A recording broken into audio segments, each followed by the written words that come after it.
Hello everyone, as you all know, this is Niharika Tiwari. So guys, we're back with another video related to a series of business management, and in this part we are going to cover next topic. तो इससे पहले वाले parts अगर आपने नहीं देखे हैं तो प्लीज चैनल की प्लेलिस्ट में जाके उसे जरूर चेकआउट करेंगे। आज हम नेक्स्ट टॉपिक के साथ मूव ऑन करने वाले हैं। वो जो टेलीग्राम और इंस्टाग्राम में ज्वाइन कर सकते हैं, जो भी आपका सिलेबस है वो एज पर एनईपी है। So without any further delay, let's start this video. So now guys, in this video we are going to cover this next topic, that is leadership styles।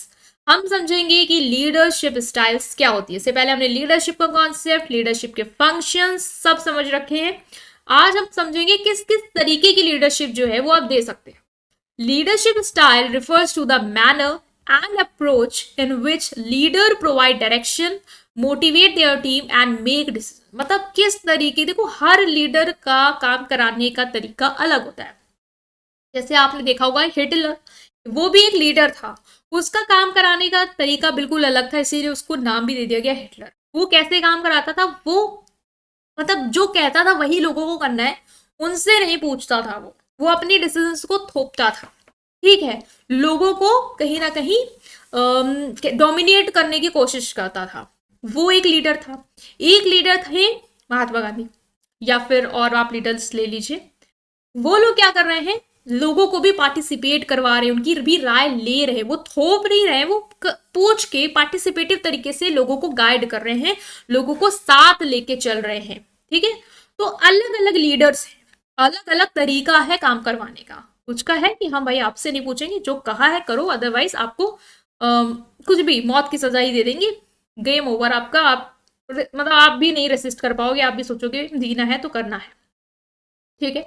तो हर leader का तरीका अलग होता है, एक organisation में भी काम कराने का। आपके भी बॉस कुछ टेढ़े हैं, कुछ मेढ़े हैं, कुछ सही है, तो वो है इनका स्टाइल। तो पहला जो ऑटोक्रेटिक आ जाएगा। ऑटोक्रेटिक मतलब क्या होता है, in autocratic leadership style the leader make decision unilaterally without seeking input from other. ये हिटलर वाली स्टाइल है ऑटोक्रेटिक। क्यों? क्योंकि यहाँ पे जो लीडर है वो डिसीजन खुद लेता है, दूसरों से नहीं पूछता है कि आप बताओ कि हम क्या करें। उसने डिसीजन ले लिया, वो आपको बस सुना देगा कि ये करना है और जाके ये करो, मुझे मत बताओ नहीं कर पाएंगे कर पाएंगे, वो मुझे फर्क नहीं पड़ता, मेरा डिसीजन है, ये करना पड़ेगा, नहीं कर सकते हो जॉब छोड़ो बाहर निकलो। So this style is most effective in the situation where quick and decisive decisions are needed, but it can lead to a lack of employee engagement and creativity। भाई ये इस तरीके के डिसीजन आपके लिए वहां ही सही हो सकते हैं एक ऑर्गेनाइजेशन में जहां पे आपको तुरंत डिसीजन लेना हो। तो मान लो टॉप लेवल को तुरंत डिसीजन लेना है, तो उसने ऑटोक्रेटिक स्टाइल अपना रखी है, वो तुरंत डिसीजन ले लेगा खुद, क्योंकि भाई सबसे पूछोगे, मीटिंग कंडक्ट कराओगे, टाइम लगेगा, फिर डिसीजन डिले होगा। क्विक डिसीजन लेना है तो खुद ले लो और सबको सुना दो, ठीक है। लेकिन इससे दिक्कत ये होती है कि भाई आप एम्प्लॉयज को अपॉर्चुनिटी नहीं देते हो उसका। देखो कोई भी डिसीजन लेते हो तो ऐसा तो नहीं है कि उस डिसीजन का फर्क सिर्फ आप पे आएगा। एक ऑर्गेनाइजेशन में कोई भी डिसीजन लेते हो, लाइक टाइम भी चेंज करने का डिसीजन लेते हो, सबको उसका फर्क पड़ेगा ना। तो सबको तो पार्टिसिपेट कराओ, पूछ लो, कोई दिक्कत हो तो लोगों को तो नहीं पूछते हो, तो एम्प्लॉय नहीं इंगेज हो पाता है, उसकी क्रिएटिविटी कम होती है, उसका मन नहीं लगता, प्रोडक्टिविटी रिड्यूस होती है। तो ये होगा पहला। दूसरा है डेमोक्रेटिक लीडरशिप। ये क्या है, ये है कि जहां पे उल्टा है तो इसका, यहाँ पे आप लोगों को बुलाते हो, टीम मेंबर्स के साथ डिसीजन मेकिंग करते हो, खुद डिसीजन नहीं लेते हो, सबको इन्वॉल्व करते हो और उसके बाद डिसीजन लेते हो। तो इस स्टाइल्स की वजह से क्या आता है, कोलैबोरेशन, लोग एक दूसरे के साथ कोलैबोरेट कर पाते हैं, क्रिएटिविटी रहती है। भाई अकेले लोग हैं तो कितना अच्छा सोच पाओगे, लेकिन सब लोग रहेंगे तो हो सकता है कुछ यूनिक सोल्यूशन आ जाए, ठीक है। तो क्रिएटिविटी है। Sense of ownership among team member, अब लोगों को लगेगा कि हमने मिलके भी डिसीजन में पार्टिसिपेट किया है, हमने भी इनको सजेशन दिए थे, वही इंप्लीमेंट हो रहे हैं, तो हमें लगेगा हाँ हमारी सुनी गई है, ठीक है। तो ये एक है आपका डेमोक्रेटिक, जो ऑटोक्रेटिक का अपोजिट है। ट्रांसफॉर्मेशनल लीडरशिप होती है। Transformational leaders inspire and motivate their team by fostering a sense of purpose and a shared vision. मतलब ये ट्रांसफॉर्मेशनल लीडरशिप जो होती है ना, वहां पे आपका बेसिकली होता है कि एक विजन्स को लेके आप लोगों को इंस्पायर करते हो इस लीडरशिप में। अंडर दिस लीडरशिप जो आपका मेन गोल होता है वो होता है कि जो भी हमारा दूर का विजन है, जो हम अचीव करना चाहते हैं इन फ्यूचर, उसको हम लोगों को लेके समझाएं, उनको इंस्पायर करें, मोटिवेट करें। वो इस तरीके की लीडरशिप है। यहाँ पे आप इनोवेशन इंकरेज करते हो कि लोग इनोवेटिव हों, क्रिएटिव हों, अपनी ग्रोथ पे भी ध्यान दें, और अपनी ज़्यादा से ज़्यादा कमिटमेंट करें, क्योंकि लोगों की अगर कमिटमेंट होगी तभी जो बड़े गोल हैं, जो विजन है आपका, वो अल्टीमेटली आप अचीव कर पाओगे। ठीक है, तो एक ये है। Next is transactional leadership. Transactional leader focus on exchange of reward and punishment to motivate their team. They establish clear expectation, provide reward for good performance and apply corrective measure for poor performance. देखो transformational में क्या था, इसमें था कि बड़े level पे सोचते हो, विजन को लेके लोगों को मोटिवेट करते हो। यहाँ पे जो भी आपके एम्प्लॉयज है ना, उनको जब आप विजन्स बताते हो, वो मोटिवेट होते हैं, वो कमिटेड होते हैं, वो इनोवेटिव होते हैं कि हमें अचीव करना है, जो हम फ्यूचर में चाह रहे हैं हमें अचीव करना है। वो एक डायरेक्शन होता है इस तरीके की लीडरशिप का। लेकिन ट्रांजेक्शनल में क्या होता है, यहाँ पे सौदेबाजी होती है। आपको आपको क्या मिल रहा है, आपको सैलरी दे रहे हैं ना, आप अच्छा काम करोगे आपको रिवॉर्ड देंगे, आप बुरा काम करोगे आपको पनिशमेंट मिलेगी। तो यहाँ पे बस एक ट्रांजेक्शनल है, यहाँ पे एक्सपेक्टेशन बिल्कुल क्लियर है, आप अच्छा करते हो तो आपको अच्छा मिलेगा, आप बुरा करते हो तो आपको बुरा मिलेगा। इसलिए इस तरीके से ये लीडरशिप चलती है, एक तरीके का सौदेबाजी है।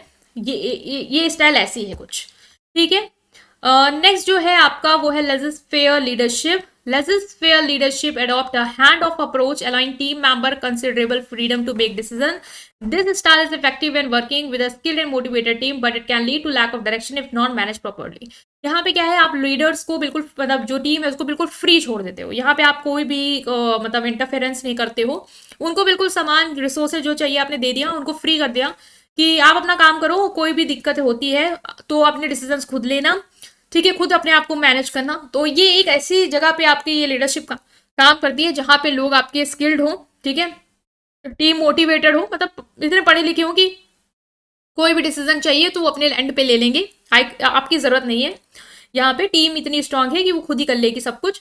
तो ये यहाँ पे एक चीज है। लेकिन ये है कि अगर वो नहीं कर पाई, अगर उनको डायरेक्शन नहीं है, ठीक है, क्योंकि आप एक लीडर तो है नहीं, टीम को आपने अकेले छोड़ रखा है और उसको सारी फ्रीडम दे दी है, तो यहाँ पे डायरेक्शन तो आप दे नहीं रहे हो, तो फिर ये मैनेज नहीं हो पाएगी। ठीक है, तो एक ये है servant leadership. Servant leader prioritize the need of their team members over their own.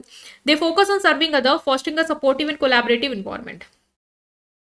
यहाँ पे क्या होता है, सर्वेंट लीडरशिप में जो लीडर होते हैं उसका जो मेन एम होता है वो होता है कि जो टीम मेंबर है उनको हम क्या करेंगे, प्रायोरिटी में रखेंगे, उनकी ज़रूरतों को प्रायोरिटी में रखेंगे। मेरा एम क्या है, मेरा एम है कि अपने जो भी एम्प्लॉयज़ हैं उनको सेटिस्फाई करना है, मुझे अपनी टीम मेंबर्स की नीड को पूरा करना है। ठीक है, मुझे उनके साथ क्या है, एम्पैथी है, मुझे उनके साथ है कि मैं उनको मैं उनकी कमिटमेंट है मेरी कि मैं उनको अच्छा से अच्छा दे पाऊँ, अपनी टीम को अच्छा एनवायरनमेंट दे पाऊँ, अच्छी सैलरी दे पाऊँ। ठीक है, मुझे ऐसा उनके साथ करना है, मुझे उनको सर्व करना है। ठीक है, ये एक ऐसा सर्व करना है, आप सर्व करने के पर्पज से आप लीडरशिप दे रहे हो। ठीक है, तो ये भी आप याद रखेंगे। Next is charismatic leadership. Charismatic leader use their personality and charm to inspire and motivate others. यहाँ पे जो charismatic leaders होते हैं उनकी ऐसी पर्सनैलिटी होती है, उनका ऐसा चार्म होता है कि वो लोगों को इंस्पायर मोटिवेट कर लेते हैं। They have strong vision and ability to communicate it effectively. भाई उनकी ऐसी पर्सनैलिटी है कि वो लोगों को अच्छे से कम्युनिकेट कर लेते हैं, उनको अच्छे से इन्फ्लुएंस कर ले जाते हैं। ठीक है, और एक एक्साइटमेंट लोगों में ला पाते हैं, अपने फॉलोअर्स को थोड़ा इंथुसियाज्म ला पाते हैं। तो ये एक कैरिस्मेटिक है, मतलब उनका एक ऐसा चार्म है, उनकी ऐसी पर्सनैलिटी है कि वो लोगों को खुद ब खुद क्या कर लेते हैं, मोटिवेट कर लेते हैं। ऐसे आपने बहुत लोगों को देखा होगा कि उनका ऐसा चार्म है कि वो बोलते हैं एंड यू गेट इन्फ्लुएंस। ठीक है, सो सर्वेंट लीडरशिप समझी, लेजर पेयर लीडरशिप पढ़ी, तो ये हमने यहाँ पे डिस्कस कर लिया है गाइस। इतने type of leadership is sufficient for you. Autocratic democratic में आप डिफरेंस देख लेना थोड़ा, और अगर आपको लगे कि थोड़ा डिटेल में जाना है फीचर्स और एडवांटेज डिसएडवांटेज, तो वो मुझे कम्युनिकेट करना कमेंट सेक्शन में। ठीक है, सो वीडियो को प्लीज लाइक करेंगे, चैनल को सब्सक्राइब करेंगे, अपने फ्रेंड के साथ इस पूरी प्लेलिस्ट को जरूर शेयर करेंगे। Thank you.